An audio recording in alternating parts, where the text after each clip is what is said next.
45 minutes pour décrypter l'actualité africaine. Mesdames et messieurs, bienvenue au débat du dimanche. Aujourd'hui, le Burkina Faso et le Mali. Le Burkina avec cette attaque sans doute la plus meurtrière depuis la dégradation de la situation sécuritaire dans ce pays. Et le Mali avec ce meeting de soutien en revanche à l'armée et également cette colère généralisée de Kaï en passant par Djema, Kolokani et puis Kati, colère autour de la route nationale numéro 3. Des questions qui seront abordées par nos invités, Aram Thiam, journaliste, Makan Kone, directeur de publication de Nouvelles Libérations, Maître Sekmat Konaré, avocat, et Serge Daniel, journaliste et écrivain. Mais avant cette publication Afrique Info, on va l'apercevoir de Abdoulaye Sempara qui paraît cette semaine avec un spécial focus sur la coopération entre le Mali et l'Arabie Saoudite et également un document sur Abdul Majid Nasser, le Touareg patriote selon ce journal apparaître donc cette semaine. Premier thème de ce débat du dimanche, je vous le disais, c'est sans doute l'attaque la plus meurtrière au Burkina Faso depuis la dégradation de la situation sécuritaire dans ce pays. 24 tués, le bilan de ce raid au niveau du camp de Koutoukou dans la province du Soum. Makan Kone, peut-être nouveau au Burkina, mais pas au Mali. On a eu des attaques de cette ampleur-là au Mali.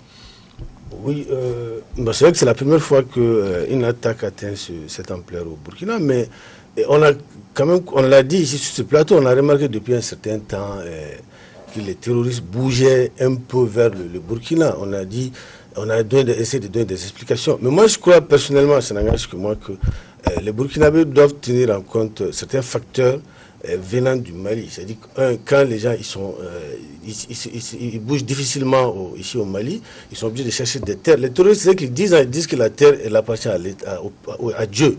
La terre n'appartient à personne, donc ils bougent où ils peuvent bouger.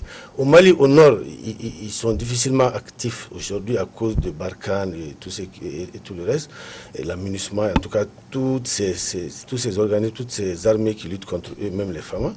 Au nord, ils bougent difficilement. Au centre également, ils bougent difficilement. À cause de ce qu'on vient d'annoncer tout à l'heure. Et puis, à cause de la saison des pluies. Donc, moi, mon avis est qu'ils bougent un peu. Ils essaient d'aller vers le Burkina. Et puis, ils font comme ils font. Ils essaient de calquer les mêmes modus operandi, le même modèle, le même mode opératoire qu'au Mali, au Burkina également. Okay. Maître Konaré, 24, c'est un peu trop quand même. C'est même beaucoup. Et c'est vraiment regrettable. Mais je dis que les terroristes ont bien décidé de mettre tout le Sahel sous leur coupe.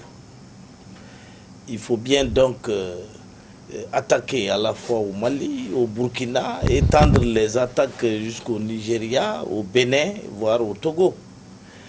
L'armée burkinabé n'est pas mieux préparée à cette guerre asymétrique que celle du Mali. Elle n'est pas mieux équipée que celle du Mali. D'ailleurs, elle ne s'attendait pas à cette guerre. D'autant que l'ancien président Blaise Compaoré avait ses entrées dans certains milieux qui faisaient que le Burkina, comme la Mauritanie, n'était pas souvent attaqué. Le nouveau pouvoir burkinabé n'a pas non plus a commis une erreur en démantelant ce régiment de sécurité présidentielle qui était une sorte de bouclier du pays. Il a eu tort de ne pas capitaliser l'expérience accumulée en matière antiterroriste par Gilbert Diendéré et autres. Et donc, moi je trouve que le Mali, comme le Burkina, partagent vraiment le même triste sort. Nous sommes dans la nasse et il faut bien qu'on trouve le moyen d'en sortir. Mais pour en sortir, il faut pouvoir dire leurs faits aux grandes puissances qui ont les moyens de vaincre ces terroristes-là, mais qui en réalité ne sur font les rien. moyens, les possibilités. C'est vrai, c'est un coup dur, mais j'ai une autre analyse sur le Burkina. Je pense que depuis un moment, les forces de sécurité du Burkina font face à la situation. À un moment, on s'est rendu compte que c'était 2 soldats isolés, 3 soldats isolés. Ça devient de plus en plus difficile pour les djihadistes. D'où la nécessité probablement pour eux d'avoir conçu, préparé, pour aller attaquer une base. Il devient plus facile d'attaquer une base que de voir aujourd'hui 2 ou 3 soldats et de les prendre. Donc, mais c'est un coup dur, ça c'est sûr, c'est évident, c'est un coup dur. Ça montre que la menace est toujours présente, pas seulement au Mali, mais dans tout le Sahel. Adam Thiam, premier tour de table. D'accord, mais le premier tour, je constate simplement que Serge, depuis qu'il a la certitude qu'il ne peut plus présenter l'émission à votre place, il n'a même pas la cravate. Est-ce qu'il a la certitude? On a mis le volat à l'usurpation.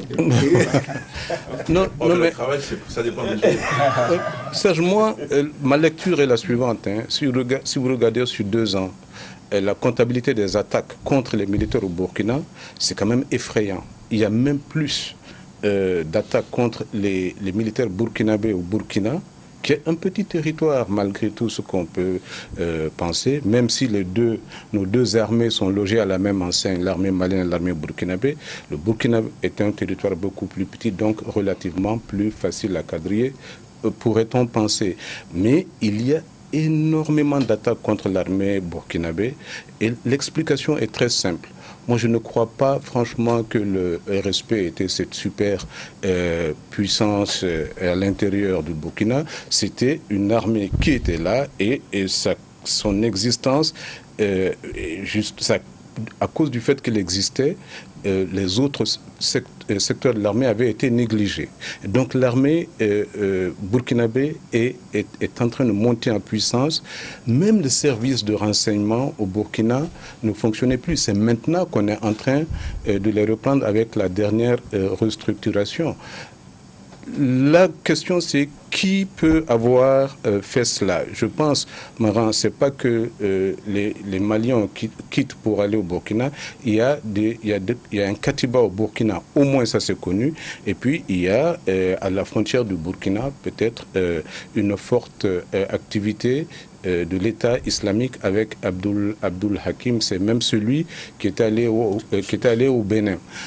Donc la question c'est pourquoi on attaque maintenant au Burkina et en même temps qu'au Mali, parce que n'oublions pas qu'à Ambori aussi il y a eu des attaques. Est-ce qu'ils sont en train de chercher des armes? S'ils sont en train de chercher des armes, est-ce que c'est dû au fait qu'ils ont de nouvelles recrues? Est-ce qu'ils sont en train d'utiliser la trêve hivernale pour éviter le delta central du Mali, attaquer dans les zones non inondées du Sahel afin de reconstituer effectivement leur armement? Toutes ces questions se posent. D'accord. Est-ce qu'il n'y a pas lieu, Makam, de redynamiser la coopération militaire entre le Mali et le Burkina Faso? On l'a dit, la province du Soum au Burkina Faso correspond un peu au Gourma, ce qui est considéré comme le fuseau est du G5 Sahel. On a vu des attaques de part et d'autre de la frontière. C'est comme si on y assiste sans pouvoir faire quelque chose. Est-ce qu'il n'y a pas lieu de redynamiser cette coopération militaire entre les deux pays? Sinon, c'est comme on assiste impuissant à ces attaques-là. Non, moi je crois que votre proposition elle est bonne à prendre. C'est important que le Burkina et le Mali développent une coopération militaire, mais pas que le Burkina et le Mali d'ailleurs. Moi je crois que c'est ça le G5. Non, au-delà du G5 Sahel, je crois qu'il faut impliquer aujourd'hui des pays côtiers. Je parle peut-être du Sénégal, de la Côte d'Ivoire, même un peu au-delà, le Bénin, le Nigeria. Moi je crois qu'il faut aller au-delà du G5 Sahel aujourd'hui. Et puis avoir une présence accrue de l'État partout sur tous ces territoires, et puis mettre en action le volet développement, c'est-à-dire occuper les jeunes qui sont recrutés, et développer les pays, et puis sortir les jeunes de l'oisiveté, mais ne pas rester que dans ce carcan G5 Sahel qui a du mal d'ailleurs à bouger, dont on est en train de se battre pour le financement. Certains veulent, certains ne veulent pas le financement. Il ne faut pas s'arrêter qu'au Mali et qu'au Burkina, il faut aller au-delà même du G5 Sahel peut y avoir une coopération militaire renforcée avec un pendant de développement même du territoire et de présence de l'État partout sur tous les territoires. Oui, vous avez parlé d'État, mais au lendemain de cette attaque, on a vu sur les réseaux sociaux au Burkina Faso, ils ne sont pas du tout tendres envers l'État, Maître Konaré. On pense que c'est vraiment le décompte macabre. L'État n'a pas la solution, sinon l'armée n'a pas la solution à ces attaques-là. Souvent, c'est ce que le citoyen pense. Je vous ai souvent évoqué l'image de celui qui veut éviter d'être contaminé par le palu. Je veux dire, piqué par les moustiques, mais qui va s'asseoir la nuit dans une chambre dont les fenêtres et les portes sont grandes ouvertes. Infesté de moustiques. Infesté de moustiques, il aura le palu, il va même mourir du palu. Alors, cette image, c'est celle du Sahel aujourd'hui. Vous avez une ville comme Kidal, vous avez une région de Kidal qui fait des milliers de frontières avec la Mauritanie, avec l'Algérie, avec le Niger. Et donc, les terroristes entrent et sortent à leur guise.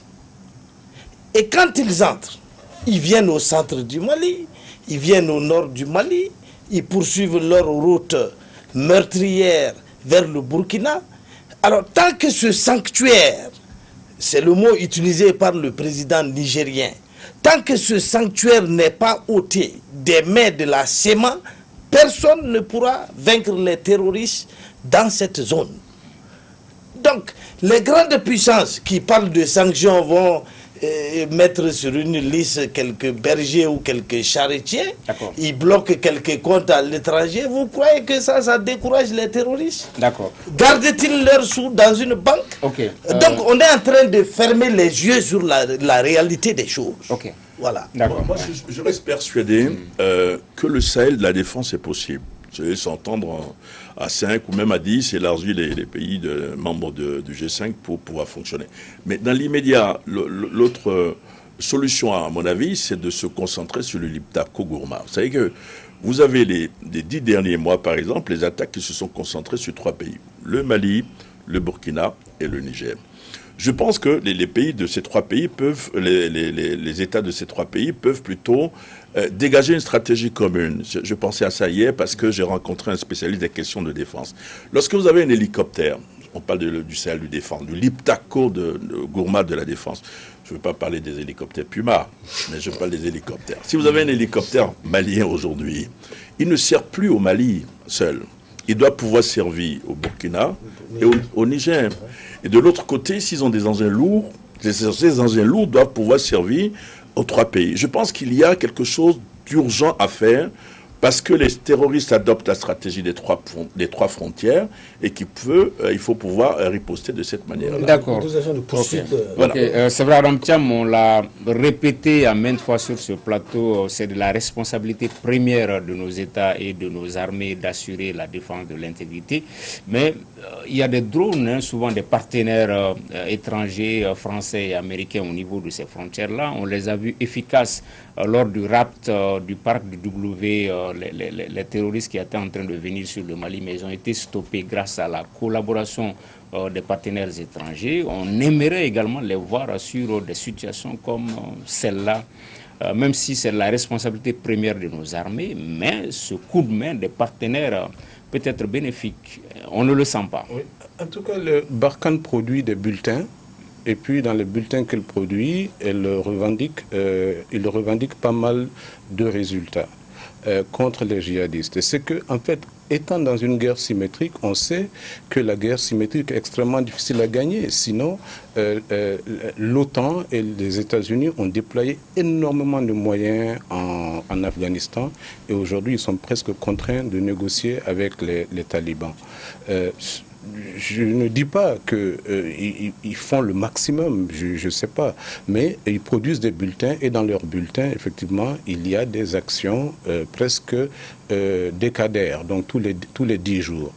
Mais pour en revenir donc à la question du Liptako Gourma, Serge, je pense que c'est vrai. c'est un continuum territorial extrêmement important. Je pense qu'on ne peut pas lutter contre le djihadisme au Sahel sans maîtriser cet espace.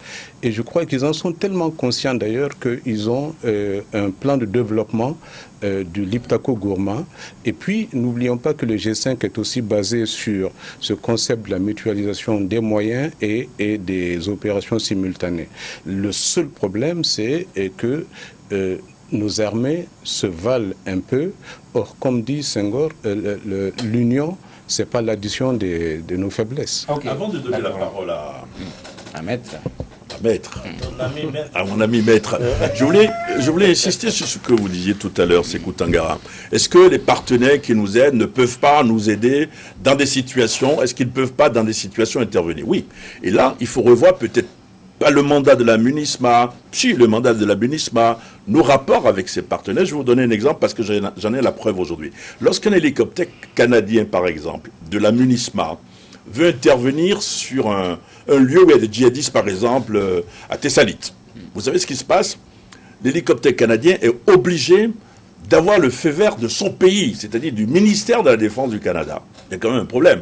C'est-à-dire que vous êtes à 2 minutes de terroristes, et au lieu de les attaquer directement, vous êtes obligé, pour des questions de procédure, d'avoir le feu vert de votre pays, c'est-à-dire le Canada. Donc il faut que le ministre de la Défense se réunisse, etc. En ce moment-là, les terroristes ne sont pas sur place. Donc je suis d'accord avec vous. Mais dans ce cas, le Mali utilise son hélicoptère. Le Puma, vous avez parlé des Pumas, il n'en a pas. Alouette. Il n'en a pas. Ça. Donc je suis d'accord avec vous, Sékou Tangara, parce que ce que je dis, c'est du béton. On ne pourra pas continuer à fonctionner comme ça. Ceux qui viennent nous aider, il faut les respecter. Et sans eux, peut-être que nous ne serons pas là. Il faut être reconnaissant. Mais il y a des procédures qu'on ne peut pas accepter. Vous ne pouvez pas avoir un hélicoptère qui voit un terroriste qui est obligé de téléphoner au Canada pour avoir le feu vert avant d'intervenir. Je trouve que ce n'est pas normal. L'ONU doit pouvoir revoir ces dispositions. Ok, une dernière question là-dessus avant de venir au Mali, Maître Konaré. On sait que le Burkina Faso, la présidentielle, c'est l'année prochaine. Est-ce que tout cela pourrait peser dans le bilan du président du Faso, Roch Marc Sangor? Bien entendu. La préoccupation première au Mali comme au Burkina, c'est la sécurité. Et c'est un des thèmes forts de la campagne. Nous souhaitons que... On avait posé la même question pour le cas du Mali, mais bon, apparemment, c'est... Non, mais il ne suffit pas qu'il y ait un problème pour que le président soit battu. Hein. Okay. Il a d'autres armes, il a d'autres atouts. Okay. Et le moindre n'est pas la possession de l'appareil d'État. D'accord. Voilà. On va rester toujours autour de l'armée, cette fois-ci avec ce meeting de soutien à l'armée malienne, une manifestation à l'appel de la plateforme contre la corruption et le chômage PCC. Un meeting sous la pluie, place de l'indépendance. La PCC monte au créneau et dénonce ce qu'elle appelle la corruption généralisée qui entrave les capacités opérationnelles de l'armée. Nous écoutons ici Clément Damélé, le président de cette plateforme.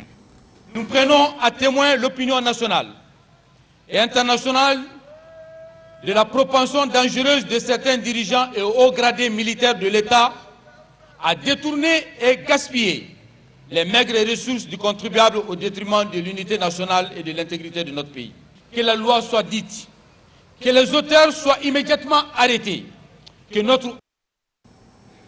notre argent soit restitué. Hein, c'est pas une censure, c'est un problème de montage. Que notre argent soit restitué. Vous êtes sur ce dossier, Makan Koné, depuis un certain temps. Mais là, c'était une manifestation de soutien à l'armée malienne. Oui, je crois que moi, je connais pas. Je peux pas trop m'aventurer sur la légitimité des organisateurs de cette manifestation. C'est ça, c'est ce que je voulais dire. Un, mais deux, le sujet qu'ils abordent, c'est un sujet réel, c'est-à-dire que les soucis au sein de la gestion du matériel militaire, on en a parlé ici plusieurs fois, tout le monde en parle, c'est-à-dire que je veux dire les hélicos, les équipements militaires, l'opacité autour de la dotation des équipements militaires et tout, c'est une bonne chose. Moi, je crois que le geste, il est salutaire. Aujourd'hui, tout le monde sait que nous avons une armée qui a besoin d'être soutenue, d'avoir les moyens d'être accompagnée pour faire face aux djihadistes, aux terroristes dont on parlait tout à l'heure, à l'insécurité, et puis même sécuriser simplement nos frontières. Donc moi, je crois que c'est une action qui doit être soutenue, à mon avis. S'il s'agit réellement véritablement de soutenir l'armée, d'accompagner l'armée. Maintenant, l'autre chose, c'est qu'on a dit ici, pour ce qui concerne les hélicos et tout, il n'est pas question que cette histoire reste impunie. C'est normal et obligatoire d'ailleurs aujourd'hui pour la justice. J'ai entendu le procureur dire l'autre jour que des enquêtes ont été ouvertes sur le sujet. Moi, je crois que cette affaire doit être traitée jusqu'au bout. Les coupables doivent être punis. On doit savoir, c'est le président même qui s'est intéressé à la question. Et tout le monde en parle aujourd'hui. Il n'est pas question qu'on n'ait pas de suite à tout ça, quoi. D'accord. L'armée doit être soutenue dans ces moments-là, mais c'est important. Ouais. Bien entendu. Mais entre nous, savez-vous ce que devient ce fameux décret d'état d'urgence qui interdit les manifestations? Où est-il passé? C'est une loi qu'on est en train de violer comme ça. Puisque personne ne se souvient plus que les manifestations avaient été interdites par le gouverneur et un peu partout à Bamako. Que devient cet arrêté du gouverneur? Donc le sort qui est fait à ce genre d'arrêté de loi, c'est le même sort. On a changé et de PM et de gouverneur. Non, les lois restent les mêmes. Okay. Les arrêtés restent les mêmes. Donc le sort qui est infligé à ces textes-là, c'est le même sort qui attend les dossiers du genre des hélicos. C'est des dossiers hautement politiques qui échappent à la justice. Je vous l'ai dit la dernière fois, il n'y aura rien. Il n'y aura rien parce que tout simplement, vous ne pouvez pas trouver meilleur croque-mort pour les dossiers judiciaires que la politique. La politique a déjà enterré ces dossiers. Je vous ai dit, dans 6 mois, on n'en parlera plus. Si vous et moi avions détourné 8 milliards ou 10 milliards des caisses de l'État, on ne serait pas là avec des communiqués ou des annonces. On serait déjà à la prison centrale. Alors pourquoi ça n'arrive pas aux autres? Parce que tout simplement, dans les démocraties africaines, la loi n'est pas égale pour tous. C'est aussi simple que ça. D'accord. Je ne partage pas votre avis, mais je ne vais pas vous contredire. Moi, j'étais à la manifestation. Vous n'étiez pas à la manifestation. Ni vous d'ailleurs, ni Adam. Ni vous. J'ai vu une de vos collègues là-bas.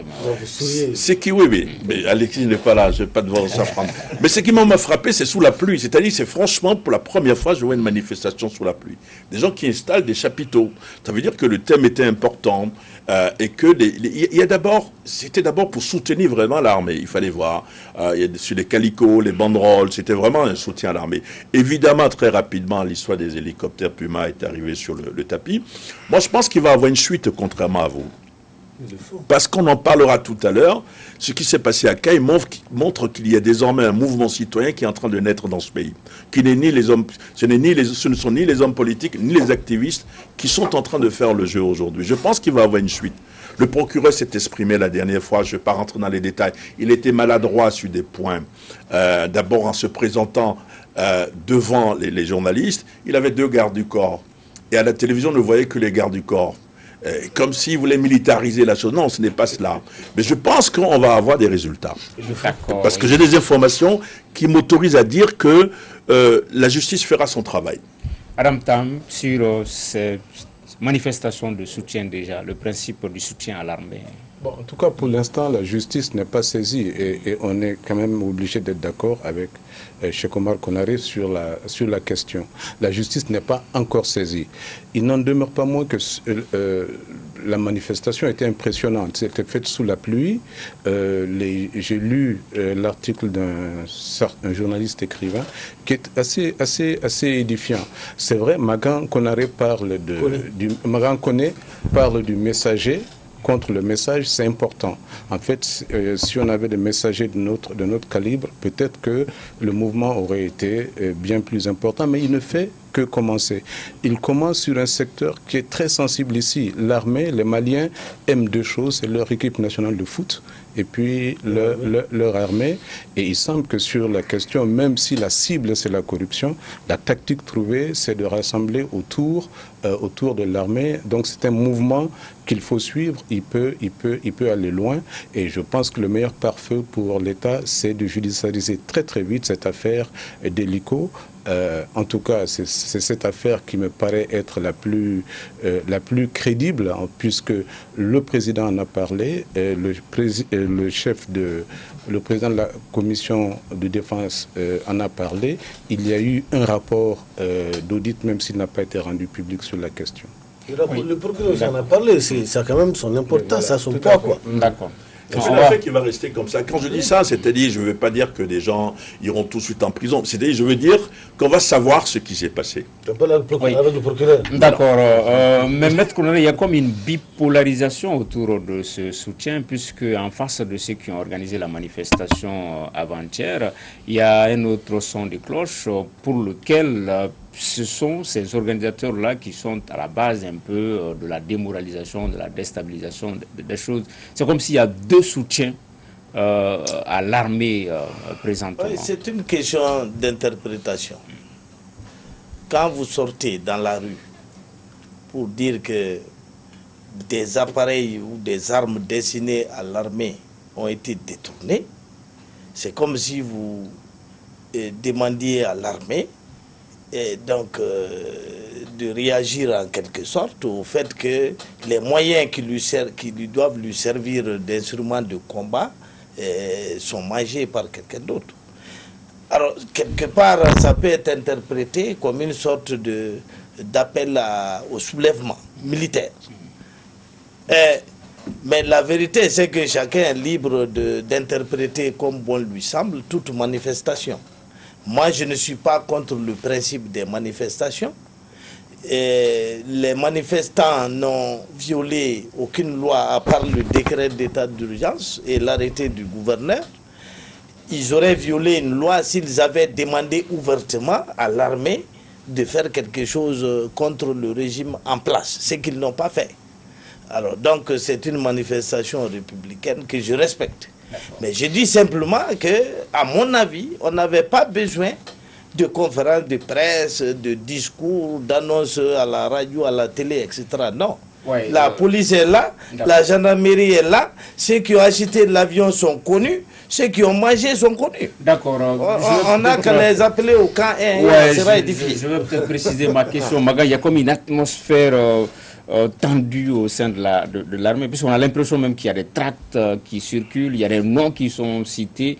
Le Mali est en guerre, les jeunes, les soldats sont sur le terrain, le théâtre des opérations. Notre armée, l'armée du Mali n'a pas besoin de tout cela. Peut-être c'est à l'État de prendre ses responsabilités pour nous éviter cette atmosphère polluée, tendue autour de l'armée. Absolument. Mais vous avez constaté que c'est le président de la République lui-même qui a ouvert les hostilités dans un journal lors de son interview pour dire qu'il y a, en tout cas, remis au goût du jour cette histoire d'hélico foulé. On le savait un peu, hein, mais ce qui a donné beaucoup plus d'ampleur à cette question, c'est quand le président de la République lui-même s'est prononcé après son fils, qui est le président de la commission de défense à l'Assemblée nationale, a enfoncé le clou. Donc pour ce dont tu parles par rapport à l'atmosphère au sein de l'armée, moi, je crois que ça, c'est le travail de l'État et de la hiérarchie militaire.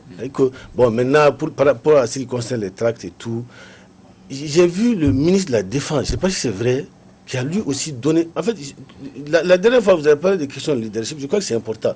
Le ministre de la Défense, lui, m'a donné plus d'importance à ces tracts en disant, je n'ai pas vérifié, en interpellant les ambassades pour qu'elles prouvent qu'effectivement, elles ont fait cette enquête, elles ont mené cette enquête et publié tout. C'était pas la peine, à mon avis. Et je voulais pas m'exprimer là-dessus, mais tu me donnes l'occasion de m'exprimer là-dessus. C'est incompréhensible que le ministère de la Défense se base sur des tracts pour interpeller des chancelleries. Mais c'est un tract. Et donc, le but du tract, c'est cela, c'est de créer la confusion, si vous voulez. Et qu'on dise que, bon, tel pays a confirmé. Mais c'est tellement faux. Donc, ce sont des tracts. Comment peut-on officiellement commenter des tracts? En termes de stratégie de communication, ça a été une catastrophe. Oui, on verra également que, même par rapport à la route de Caille, le gouvernement s'est basé sur un article du Figaro pour produire un communiqué de presse. Justement, CAI, dont on va parler avec cette colère et la dénonciation vendredi dernier à CAI. Un collectif d'associations de jeunes et de femmes a empêché toute circulation sur la route nationale numéro 3.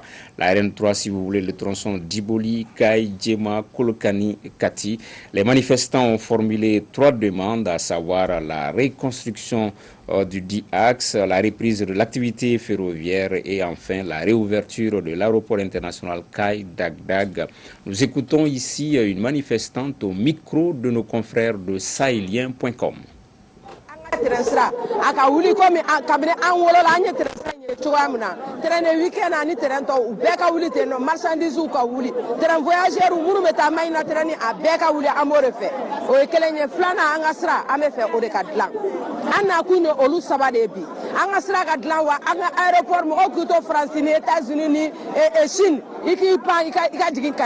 Yani ka taa yɛrɛ di Bamako muna Bamako bɛ fɛɛrɛ an ka to dulonnen Bamako la. On a parlé de décentralisation, muna décentralisation ou t'a kɛ effective sur tous les plans.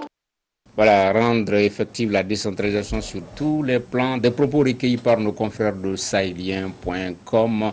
Maître Konaré, est-ce qu'au XXIe siècle, on doit peut-être protester, manifester pour des besoins peut-être aussi élémentaires que la construction de routes? Que vous inspire tout cela?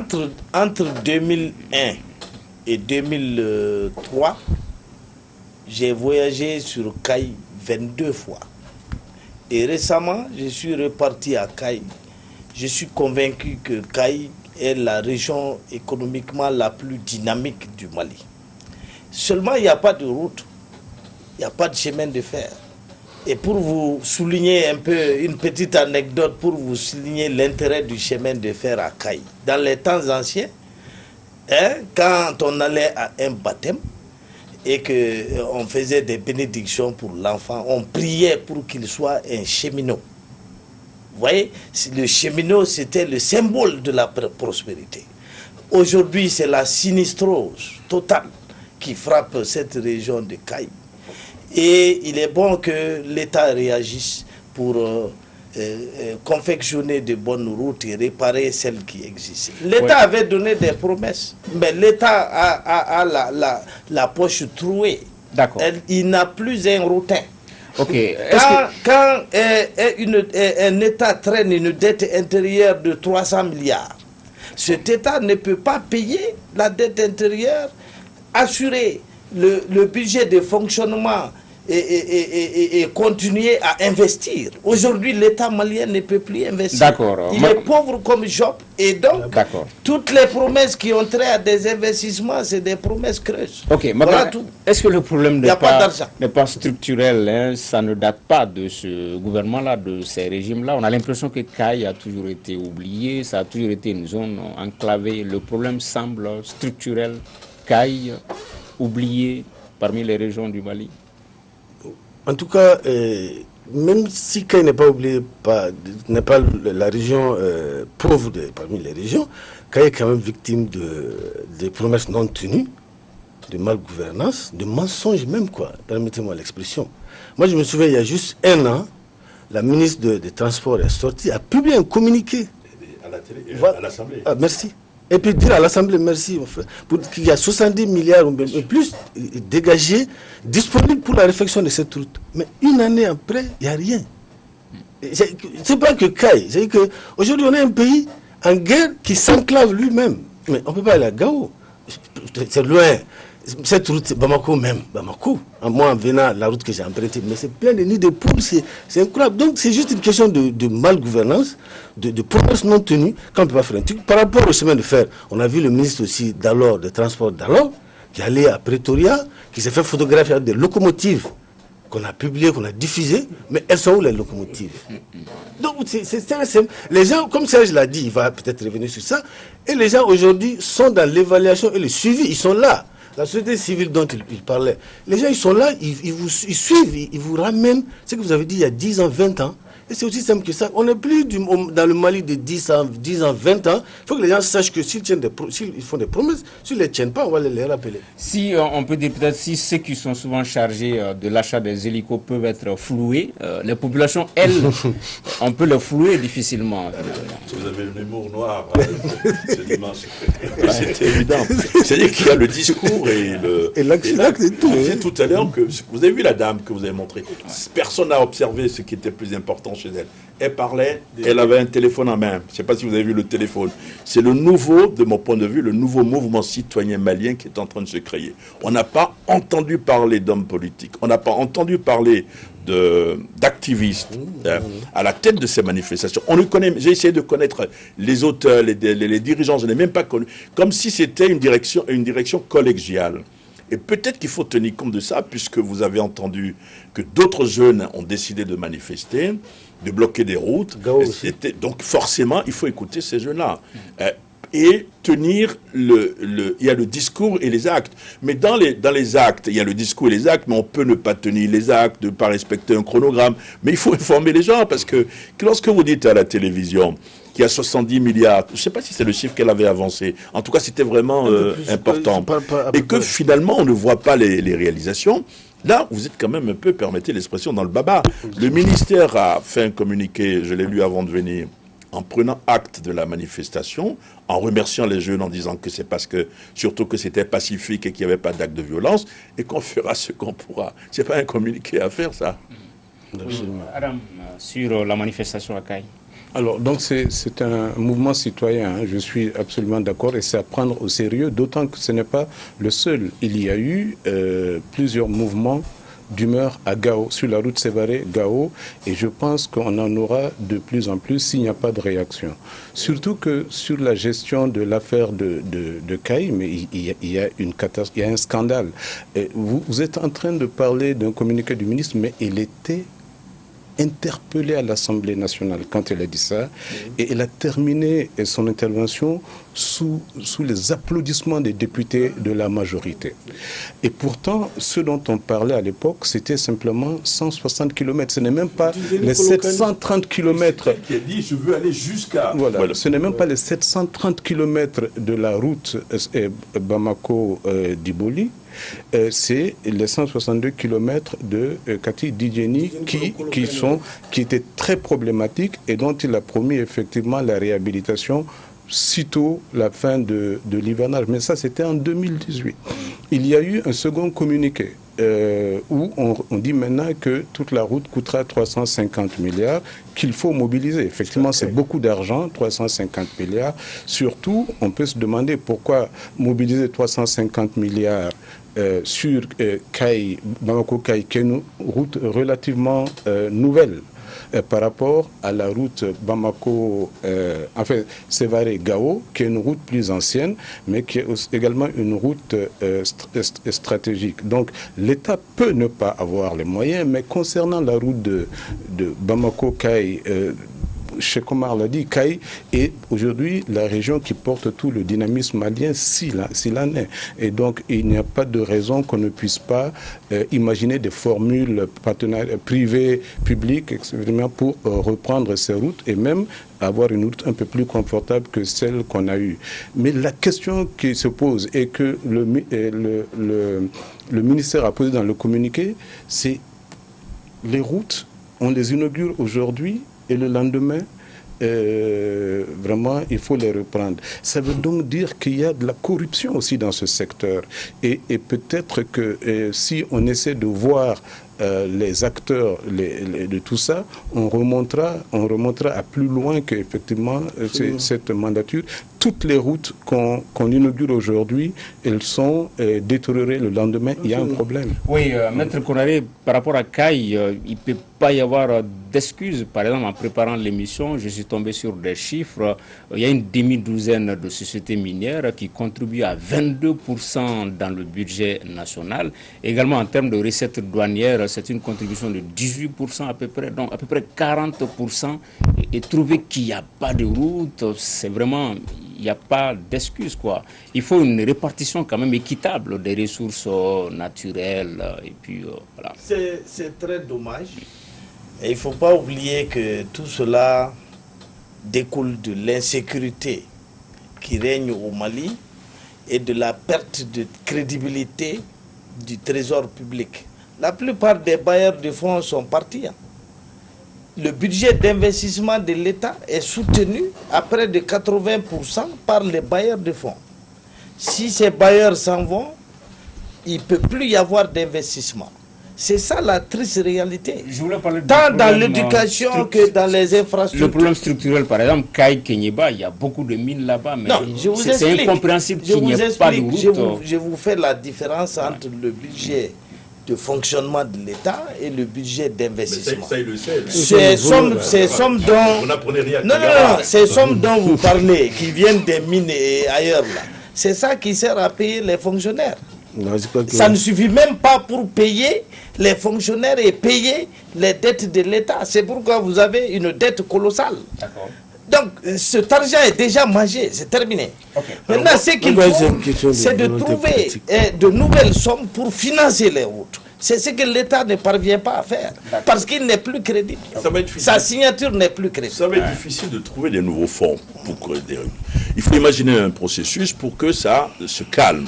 Je sais que ce soir ou dans les jours qui arrivent, vous allez recevoir une amie du Triumvirat, d'après ce que j'ai appris, le dialogue national. Il faut un plan B au cas où on ne peut pas tenir le dialogue national, prendre en compte la naissance de ce nouveau mouvement citoyen qui va s'amplifier de mon point de vue dans les jours, les semaines qui arrivent, avec une précision de taille, deux précisions. Ces mouvements ne seront pas dirigés ni par les politiques, ni par les activistes. Donc il faut qu'on prenne en compte ce que disent ces jeunes-là. D'accord, ça m'amène à vous poser cette question, Adam Thiam. Est-ce que, puisqu'il y a comme un risque de repli identitaire, on a vu Kai était en colère, les jeunes souvent de Gao ne sont pas du tout contents, même par rapport à Bamako, la circulation alternée, c'est vrai que ça accélère la circulation, mais il y a des problèmes au niveau des quartiers, les jeunes sont en train de s'organiser. Est-ce qu'il n'y a pas lieu de tenir compte de tout cela pour que ça ne nous amène pas vers un repli identitaire? La dame a parlé de décentralisation. Il y a un risque à ce niveau-là aussi. Bon, en tout cas, je ne sais pas s'il y a des replis identitaires, mais les frustrations, elles, sont légitimes. Kai, la route de Kai, c'est la région la plus dynamique économiquement. Et pendant longtemps, cette route a représenté à peu près 70% du trafic. Quand la crise ivoirienne a fait basculer les transporteurs sur le corridor Bamako-Dakar. Et puis, il y a même une des explications, à mon avis, de la détérioration rapide de cette route, c'est que la charge, qu'ils appellent la charge à l'essieu, donc le poids des camions sur la route, c'était énorme. Et c'est plusieurs centaines de camions qui venaient par jour. Il y a que le trafic ferroviaire s'est transporté également sur la route. Maintenant, il y a un paradoxe. C'est qu'on a créé cette route pour mieux tuer les chemins de fer. C'est paradoxal dans tous les pays du monde. Tu as la route, tu as les chemins de fer, tu as l'aviation. Mais on a donné à cette région la route et puis on a presquement retiré le chemin de fer. Pour la route Sévaré-Gao, elle a tenu pour 25 ans avant d'être dégradée. Ça veut dire donc qu'elle a été construite avec toutes les normes d'intégrité et de qualité requises. Ok. Oui, Magan, vous voulez dire quelque chose sur... Non, je voulais dire deux ou trois choses. D'abord, pour revenir à cette question de route, il s'est passé une chose pour parler de gouvernance qu'on voit qu'au Mali. La dame l'année dernière, je me souviens encore. Arrêtez de l'attaquer. Non, c'est important. Elle s'est arrangée à apporter à Kati deux bennes de gravier qu'ils ont déversé sur la route, comme quoi le travail allait commencer. Ça s'est arrêté là. C'est au Mali seulement qu'on peut faire ça. Deuxièmement, maintenant, pour parler un peu de financement et tout, moi je crois que tout ça c'est une question de volonté politique. C'est aussi simple que ça. On a vu des routes ici, on a construit des routes. Où est-ce que l'argent ne venait pas de Honolulu? C'est-à-dire que c'était à la limite de l'argent généré ici. Il n'y a pas Il n'y a pas mieux. Et on peut prendre des avances, on peut demander aux sociétés minières de faire des avances. Voilà, absolument. Donc pour dire, c'est juste, une question de volonté politique. Maintenant, vous avez parlé de la route Sévaré-Gao, que je connais bien, pour avoir emprunté, pour avoir conduit sur cette route de Bamako à Gao. Elle a été construite dans les normes. Maintenant, vous voyez, quelqu'un a parlé de routes qui se dégradent le lendemain. C'est vous, c'est vous. En fait, les gens, ils savent, ceux qui attribuent les marchés, ceux qui les exécutent, savent que si on dit, par exemple, que la route doit faire une couche de 10-20 cm, mais les gens, ils vous font 5 cm, 10 cm, mais elle va se dégrader. Et tout le monde, c'est la corruption. Aussi simple que ça. Est-ce qu'il ne faudrait pas changer de paradigme? Si tout le monde se plaint de l'état de sa route, est-ce qu'il ne faut pas donner plus d'autonomie financière aux régions, par exemple? Parce qu'il y a quand même des systèmes de péage. Oui, on a même vu qu'il y a des gens qui veulent refuser de payer les péages. On ne fait pas l'apologie de la révolte. Mais est-ce qu'il ne faudrait pas changer de paradigme, Madame Thiam, donner plus d'autonomie aux régions pour qu'elles-mêmes s'occupent des routes? À Koulikoro, par exemple, le pont qui relie Koulikoro à Katibougou est en train de s'effondrer aussi. Triste coïncidence. Il y a quand même eu, par exemple, cette expérience de péage, de route de pont à péage à Caille, qui n'a pas marché. Mais peut-être c'est parce que ça n'a pas été expliqué, c'est peut-être parce que les Caïsiens ne comprenaient pas qu'à Bamako, il n'y a pas de route de péage et que chez eux, il y en a un. Mais en fait, ça avait été construit sur le modèle privé public. Mais je suis convaincu que dans le cadre de la décentralisation, il va falloir revenir à ce schéma-là où des routes régionales, des routes municipales, des routes communales sont définies et puis qu'il y a des péages à ces routes-là. Je crois, sinon l'État seul, ça va être extrêmement difficile qu'il puisse faire face à tout le travail de désenclavement du pays, et surtout si ces désenclavements ne sont pas forcément une priorité. Parce que l'autre chose, c'est je ne comprends pas pourquoi il y a tous ces ponts, toutes ces routes qu'on est en train d'inaugurer, alors que la route de Bamako-Caille est une route névralgique et économiquement très importante, et qu'on nous dise qu'il n'y a pas 350 milliards pour le reprendre. Et c'est peut-être même 70 milliards, puisque la partie la plus problématique, c'est sur 162 km. Ça nous ramène à l'histoire des hélicoptères Puma cloués au sol. Ouais, voilà. La corruption.